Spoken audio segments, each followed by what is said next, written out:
विद्यार्थ्यांना जर द्यायचं आहे तर तुम्हाला या सांस्कृतिक कलेच्या माध्यमातून आर्ट ऑफ प्रेझेंटेशन आपल्याजवळ असलेली गोष्ट सादर करण्याची कला अवगत असली पाहिजे.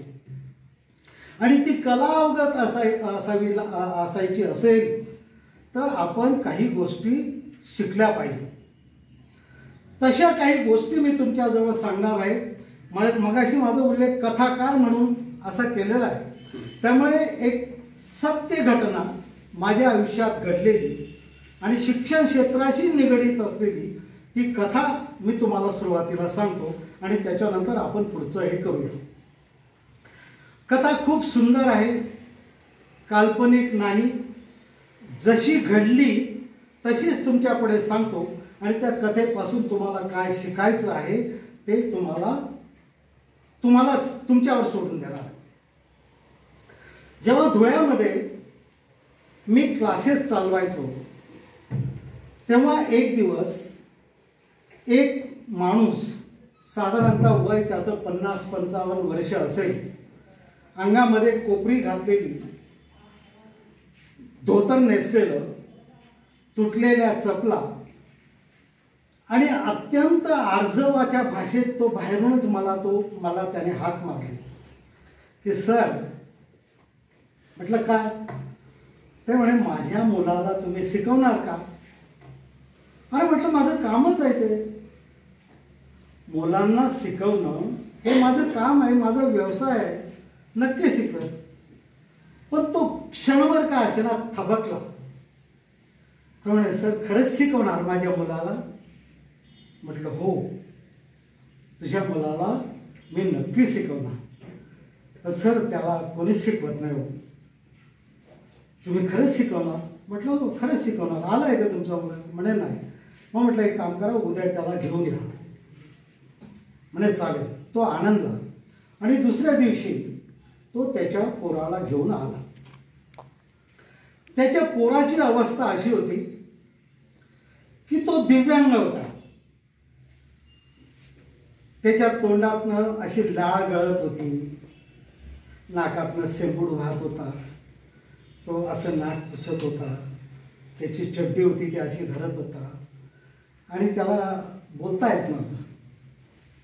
मग मी सहज त्याच्या पाठीवर हात ठेवला आणि त्याला विचारलं, काय बाळा तुझं नाव काय? तसा तो म्हणाला मनोहर असं बोलला. अरे म्हटलं वा वा छान नाव आहे तुझं मनोहर. यस बैस म्हटलं, तू वर्गात बैस. त्याला वर्गात बसवलं. त्या पालकाला सांगितलं की आता तुम्ही चालले जा. वर्गात बसवल्यानंतर मी त्याला सांगितलं, 5वी-6वीचा काहीतरी वर्ग असेल आवाज येतो. मग मी या मनोहरला उभं केलं. मनोहर इकडे गेले पैसे तर. आणि त्याला सांगितलं की मनोहर तुला बेचा पाढा येतो का रे? बेचा पाढा येतो का? तो म्हणे येतो सर येतो. मग म्हटलं मला म्हणून दाखव. मग तो मनोहर विद्यार्थ्यांच्या पुढे असा आला आणि त्याने बेचा पाढा म्हणायला सुरुवात केली. असा तो उभा राहिला. असं उभा राहिल्यानंतर त्याने अशी चड्डी वर केली.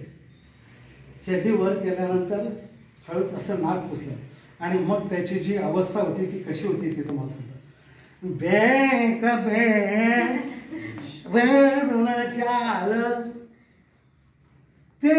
ते पाहिल्याबरोबर पोरं हसायला लागली.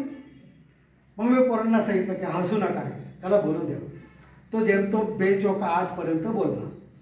मग पोरं जास्त गडबड करायला लागली. मग मी थांबलो.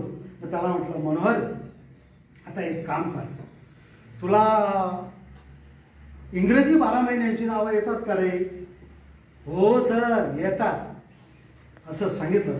आणि मग त्याने सुरुवात केली. पुन्हा तीच अवस्था, नाकात शेंबूड पुसतोय, लाल, तो एका हाताने चड्डी सांभाळतोय, एका हाताने शेंबूड सांभाळतोय, लाल सांभाळतोय. आणि त्याने सुरुवात केली, जाने वाली एवढं बोलला आणि पुन्हा थांबला. आणि मग त्याने सुरुवात केली,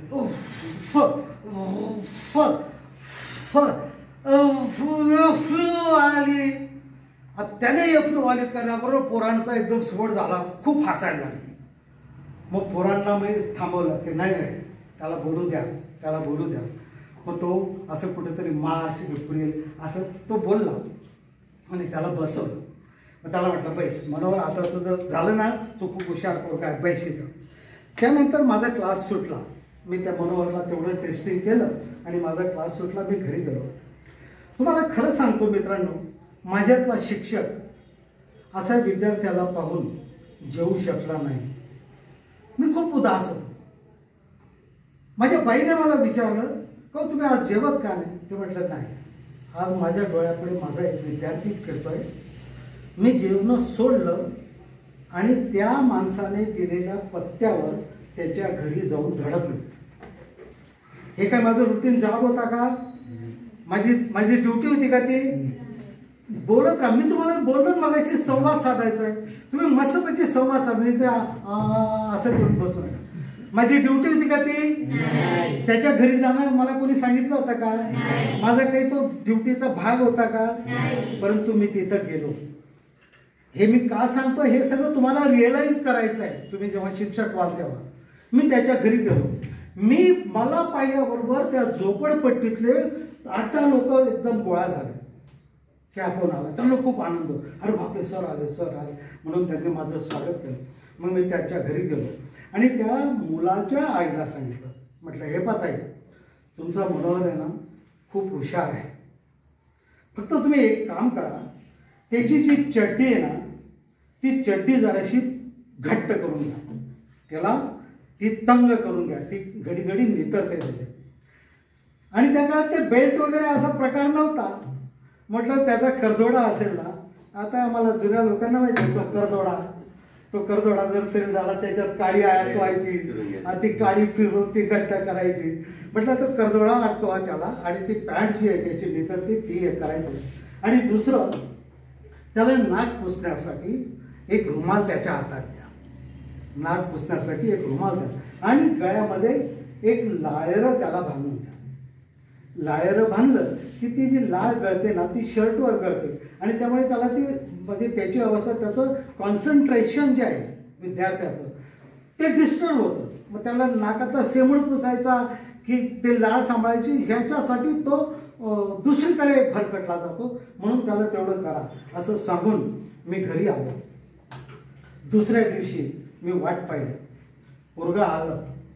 खरोखर त्याच्या आईने त्याला लाळेरं बांधलेलं होतं. त्याला रुमाल दिलेला होता. त्याची चड्डी घट्ट होती. आणि मग मी त्याला हे केलं. परंतु तो येण्याच्या पूर्वी मी वर्गातले जे हुशार विद्यार्थी होते, जे नेहमी उत्तरं द्यायचे, असे शार्प विद्यार्थ्यांना एक कानमंत्र दिला होता. एक कानमंत्र त्या मुलांना दिला होता. तो काय दिला होता तुम्ही मला नंतर आठवण द्यायची बरं का. तो कानमंत्र काय, नाही तर एका ठिकाणी व्याख्यानाला गेलो तो कानमंत्रच दिसत. आणि नंतर पोरांचे मला मेसेज आले, हो तू काय कानमंत्र दिला होता तो तुम्ही सांगितलं. मग मी त्या पोरांना कानमंत्र दिला. तो मनोहर आला आणि मग ते सांगितलं. मग मी एक विद्यार्थ्याचा एक साधारणतः अभ्यास केल्यानंतर मग मी त्याला सोपे सोपे प्रश्न विचारायला लागलो. मुलांनो, सगळ्या मुलांना उद्देशूनच बोलायचं. मुलांनो, 2 गुणिले 2 किती होतात रे?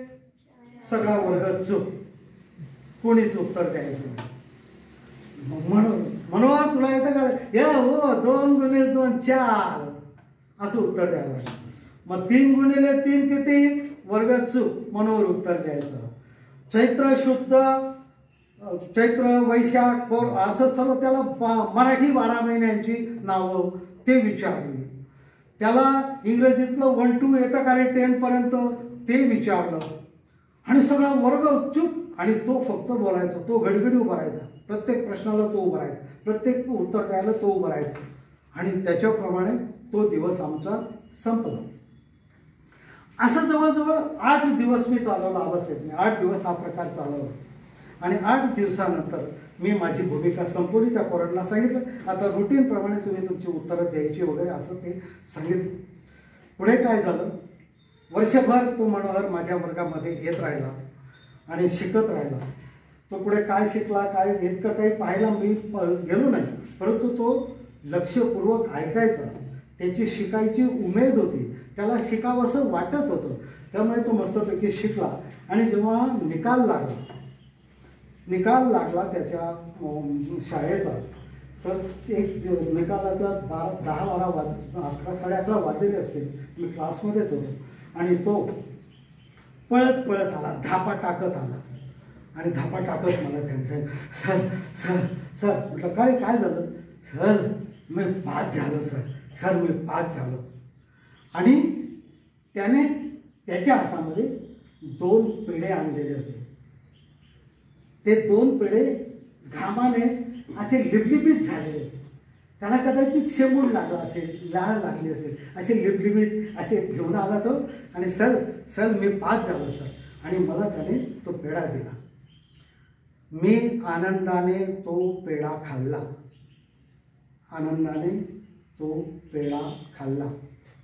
आयुष्यामध्ये मित्रांनो खूप मिठाई खाल्ल्या, परंतु त्या पेढ्याची चव जी माझ्या जिभेवर आहे ती अजूनही त्याला मी पाहत राहिलो, त्याची ती अवस्था पाहत राहिलो. आणि त्याची अवस्था पाहिल्यानंतर एखादं माळी असतं ना, तो एखादं रोपटं लावतो आणि ते रोपटं जेव्हा बहरतं, त्या माळ्याला जो आनंद होतो ना, तो आनंद माझ्या चेहऱ्यावर होता. टचकन माझ्या डोळ्यात पाणी आलं. मी त्याला सांगितलं, मनोहर अरे तू मला आनंद दिलाय, मी तुला पेढा खाऊ घालायला पाहिजे. की मी काय केलं, मी कॅरम बोर्डाचा तो स्ट्रायकर असतो, पहिला स्ट्रायकर, कॅरम बोर्डाचा स्ट्रायकरला फक्त आपल्या टिचकीने पुढे सरकवलं की तो पुढच्या गोट्याला बरोबर गंतव्यापर्यंत पोहोचतो. मी फक्त स्ट्रायकरची भूमिका निभावली, मी फक्त एक माळ्याची भूमिका निभावली. आणि तो फुलला. कालांतराने आम्ही विसरून गेलो. मी इथं शिरपूरला एसटीत लागलो आणि एक दिवस पोस्टमनने माझ्या घरी एक पत्रिका दिली आहे. सुवर्णाक्षरांनी लिहिलेली एक छान पत्रिका ती होती. ती पाहिली आम्ही.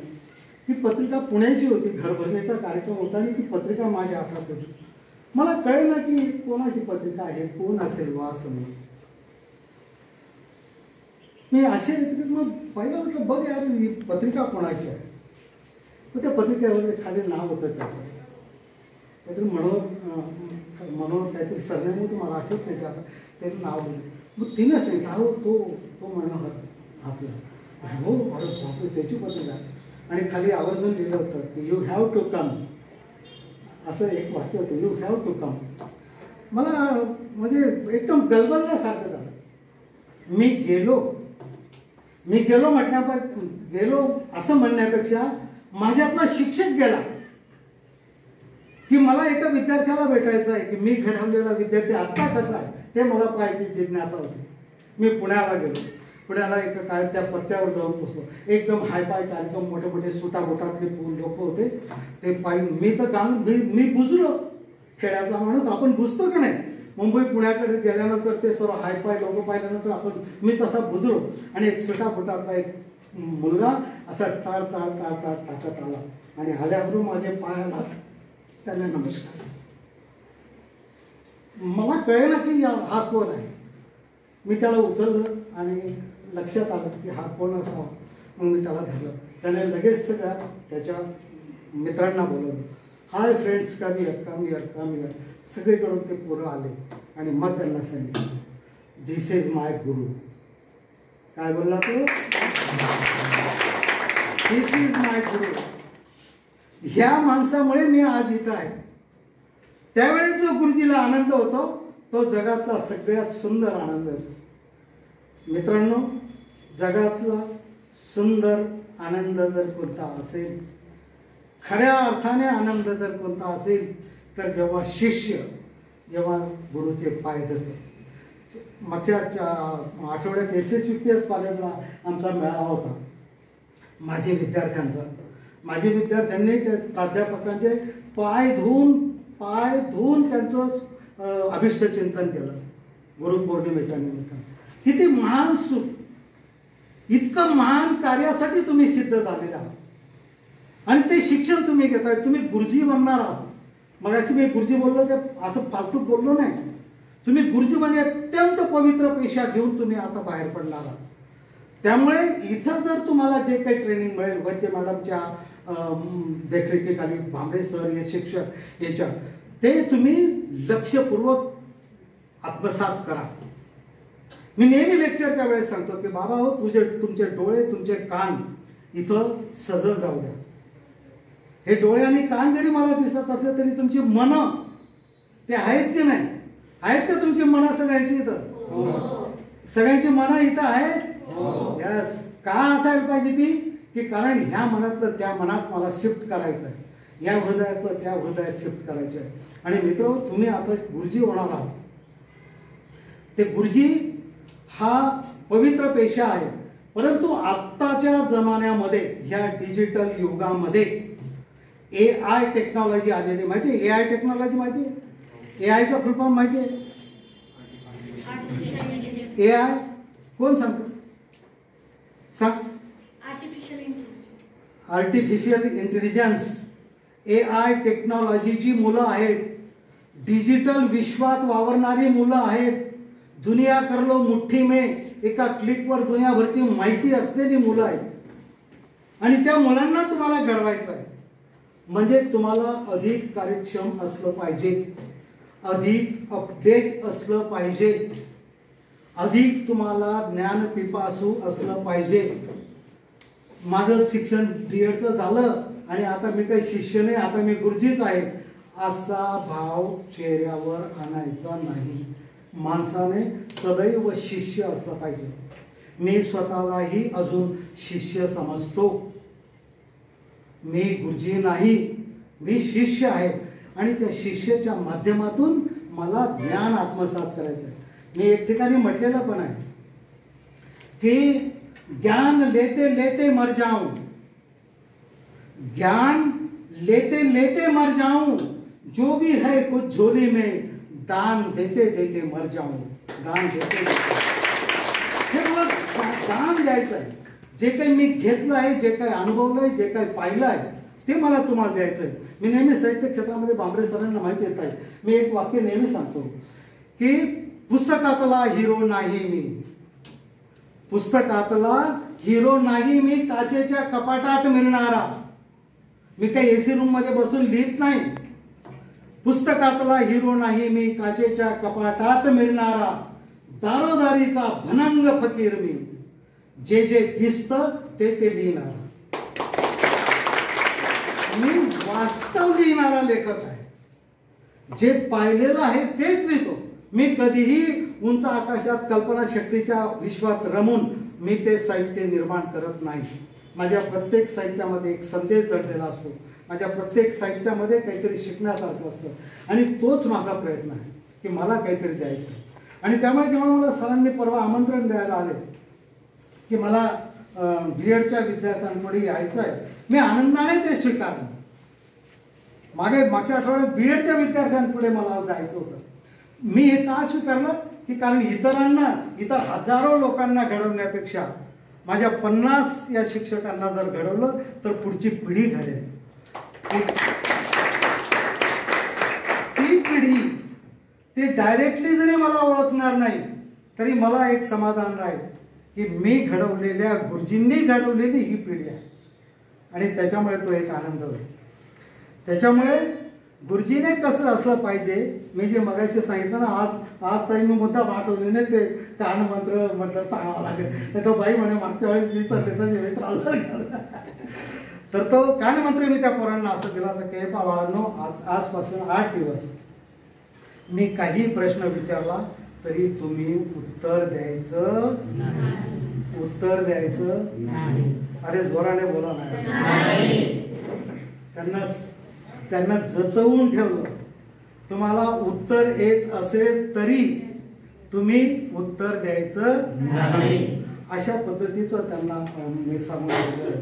तर अशी ही पिढी घडवतो आणि या पिढीच्या माध्यमातून तुम्ही म्हणजे तुम्ही मॅच्युअर आहात. मोठ्या 8 शाळांमध्ये माझं लेक्चर पण झालं, डिजिटल टू व्हर्च्युअल. या डिजिटल जगातल्या मुलांना व्हर्च्युअली कसं प्रिपेअर करता येईल यासाठी तो माझा प्रयत्न असतो. त्याच्यासाठी माझी हाय अँड बाय केली आहे. Hi and bye. बोला बोला सगळे. कोणती थेरी? Hi and bye theory develop केलेली आहे.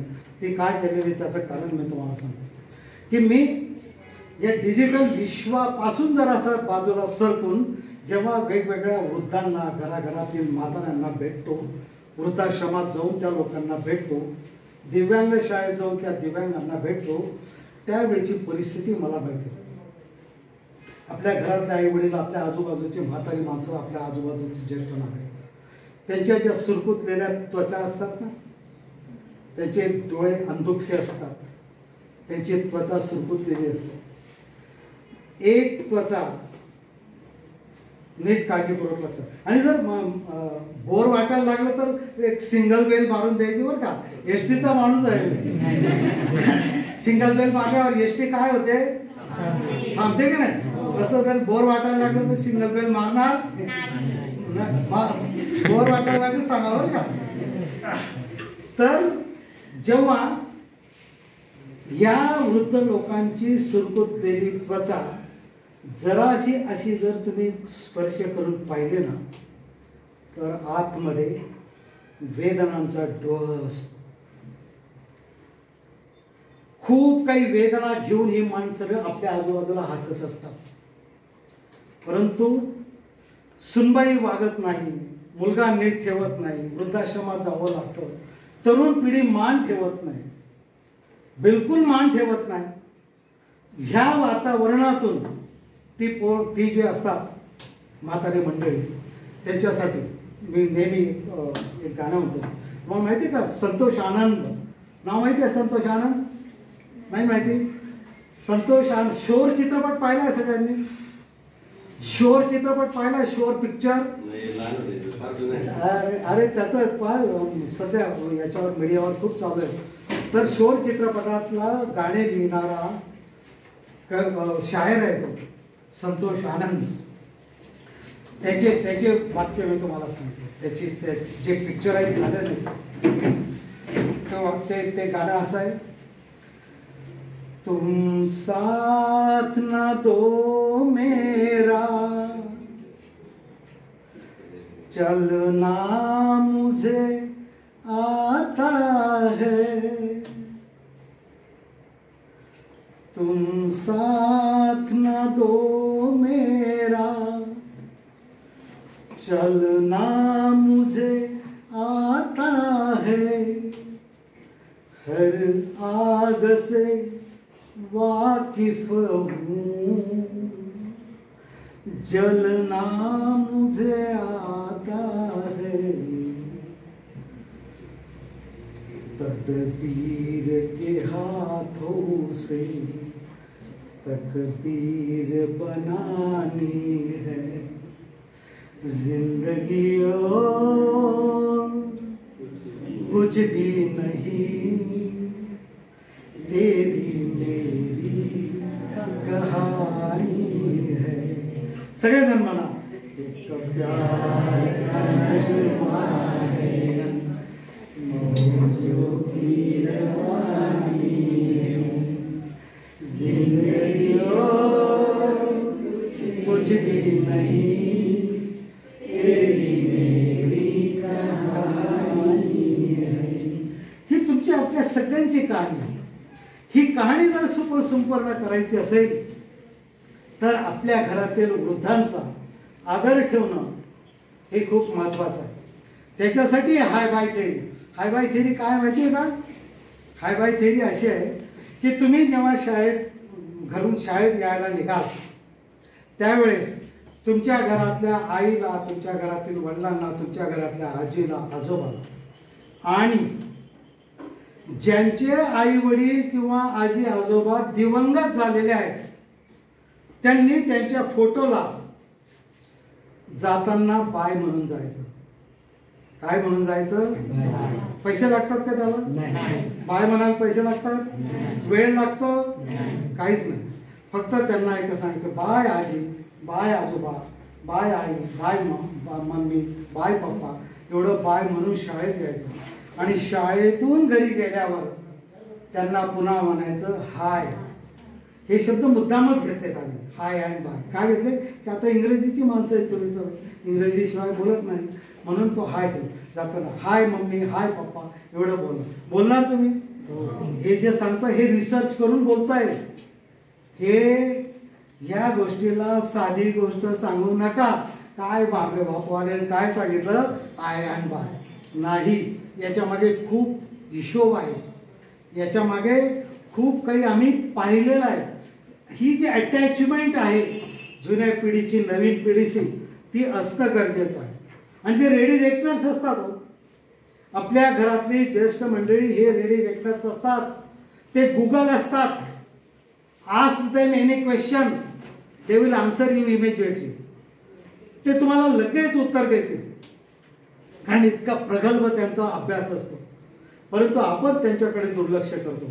म्हणून त्यांना नेहमी त्या पद्धतीने आपण वागलं पाहिजे, त्यांच्याशी चांगलं हे केलं पाहिजे, असं तुम्ही वागाल अशी मी तुमच्याकडून अपेक्षा व्यक्त करतो.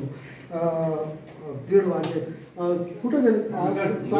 चालेल ना 10 मिनिटं वाढवलं तर. मॅडम बोर म्हणून तुम्ही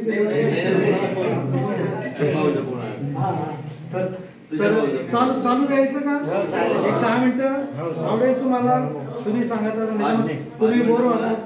5 मिनिटं बोला, 5 मिनिटं मी बोलेल. हो yes yes yes yes yes yes. तर ते मी सांगतो.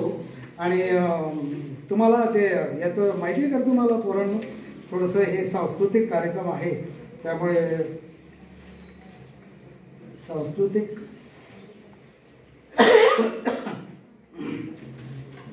सांस्कृतिक कार्यक्रम असल्यामुळे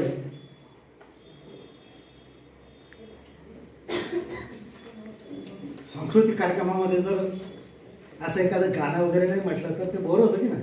आहे का नाही? म्हणत गाणं. कुमार विश्वास नाव माहिती आहे सगळ्यांना? कुमार विश्वास माहिती आहे का? काय किती लोकांना माहिती? खरं सांगा, खरं सांगा मला, कुमार विश्वास कोणाला माहिती आहे? काहीच नाही माहिती तुम्हाला? मित्रांनो, कुमार विश्वास जर माहिती नसतील तर गुगलवर किंवा यूट्यूबवर तुम्ही जा आणि कुमार विश्वास टाईप करा. भारतातला एक चांगला कवी आहे, चांगला समुपदेशक आहे, खूप महान व्यक्ती आहे, प्रचंड अभ्यास आहे. त्याची ते तुम्हाला त्याचं गीत सांगितल्यावर तुमच्या लक्षात येईल. कोई दीवाना कहता है, कोई पागल समझता है, मगर धरती की बेचैनी बस बादल समझता है. या गाण्यावर मी काय केलेलं माहितीये? जेव्हा आम्ही सगळे वृद्ध मंडळी बसतो, मला धुळ्याच्या एका सुवर्ण पॅलेसमध्ये एक कार्यक्रम होता मागच्या महिन्यामध्ये, भंडारी परिवाराने ठेवला होता. तिथं मी काय केलं, एक मुलगा लंडनला शिकतो आवाज, आणि ती आई इथं शिरपूरला राहते. तर तिचं म्हणणं आहे की तू लंडन सोडून इथं शिरपूरला आहे, आम्ही 2च जण आहोत, आम्हाला करमत नाही, आम्ही म्हातारे झालो. तर त्यांच्या घरात तो कलह होता आणि मग तो कलह मला सोडवायचा होता. त्या कार्यक्रमाला I was the chief guest आणि माझं तिथं लेक्चर ठेवलेलं होतं. ह्याच गाण्याचा धागा पकडून मी तिथं म्हटलं होतं, कोई दीवाना कहता है, म्हणा तुम्ही म्हणा, कोई पागल समझता है, मगर धरती की बेचैनी बस बादल समझता है. लेकिन हे माँ, त्याच्या आईला समोर उभं केलं, त्या लंडनच्या जोडप्याला उभं केलं. लेकिन हे माँ, मैं तुमसे दूर कैसा हूँ, तुम मुझसे दूर कैसी हो, ये तेरा दिल समझता है कि मेरा दिल समझता है, ये तेरा दिल समझता है कि मेरा दिल समझता है. ती माय रडली, कारण तिला माहिती आहे की पोरगा जवळ नसताना काय वेदना असतात. आणि तेच उलट केलं, त्या आईजवळ उभारून त्या पोरांना सांगितलं, तुम मुझसे दूर कैसी हो, मैं तुझसे दूर कैसा हूँ, ये तेरा दिल समझता है कि मेरा दिल समझता है. या चालीवर मग आमचे एक मित्र होते, सुदाम महाजन, दोंडाच्याला तहसीलदार होते. तर त्यांनी एक छान गाणं, म्हणजे तुम्ही तरुण आहेत म्हणून सांगतो मी तुम्हाला, त्याने एक छान याच्यावर केलं होतं. तुझी वेणी तुझा गजरा तुझा तो सैल अंबाळा, तुझी वेणी तुझा गजरा तुझा तो सैल अंबाळा, परिसखये तुझ्या त्या मोकळ्या केसात रमतो मी, परिसखये तुझ्या त्या मोकळ्या केसात रमतो मी. या धर्तीवर आबासाहेब आमची अहिराणी भाषेचं आम्ही काम करतो.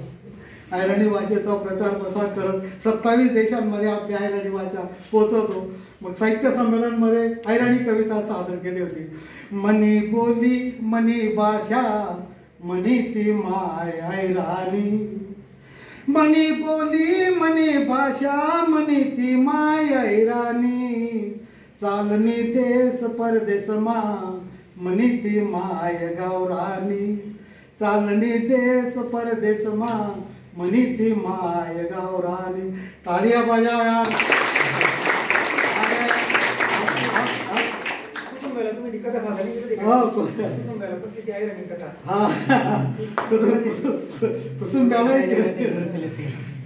तुम्ही सगळं टाळ्या वाजवत नाही यार.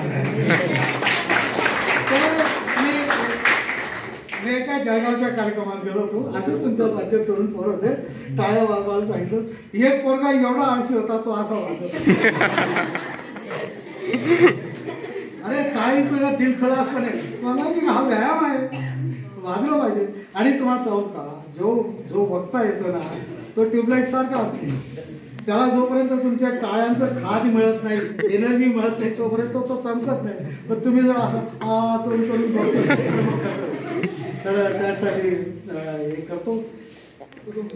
फक्त ते 1-2 मिनिटाचे ते एसटीच्या गोष्टीची एक सत्य गोष्ट, कॉमेडी गोष्ट आहे. ती घडलेली घटना आहे ती, पण ती सांगतो आणि मी थांबणार आहे.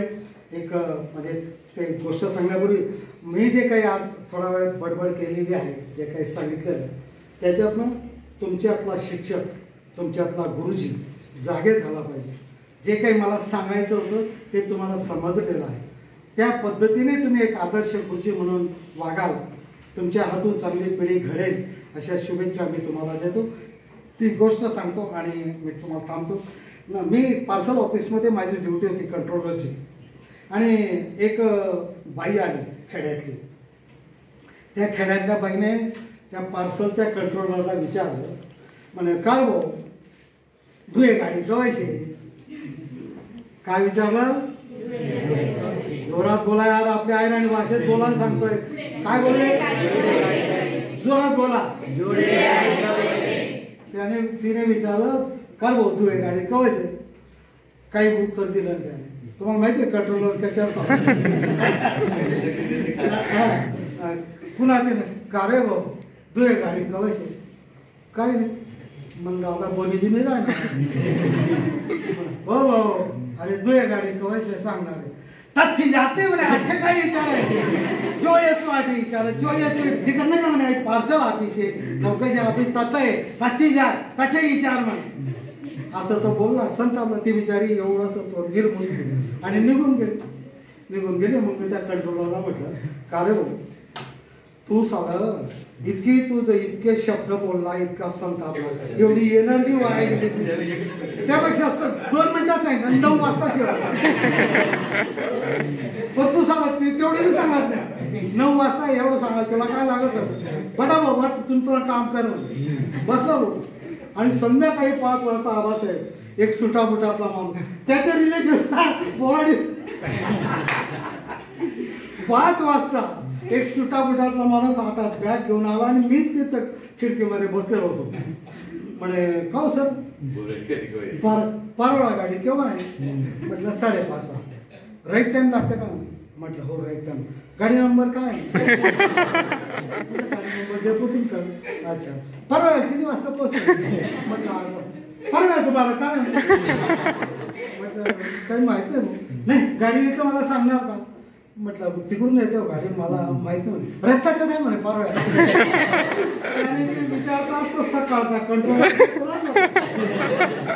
विचारले म्हणे विचारले त्याने बोलते शॉर्टकट बोला सवय सकाळ तुम्हाला सांगला म्हणजे शॉर्टकट बोल शॉर्टकट त्याने त्याने बोलते शॉर्टकट बोला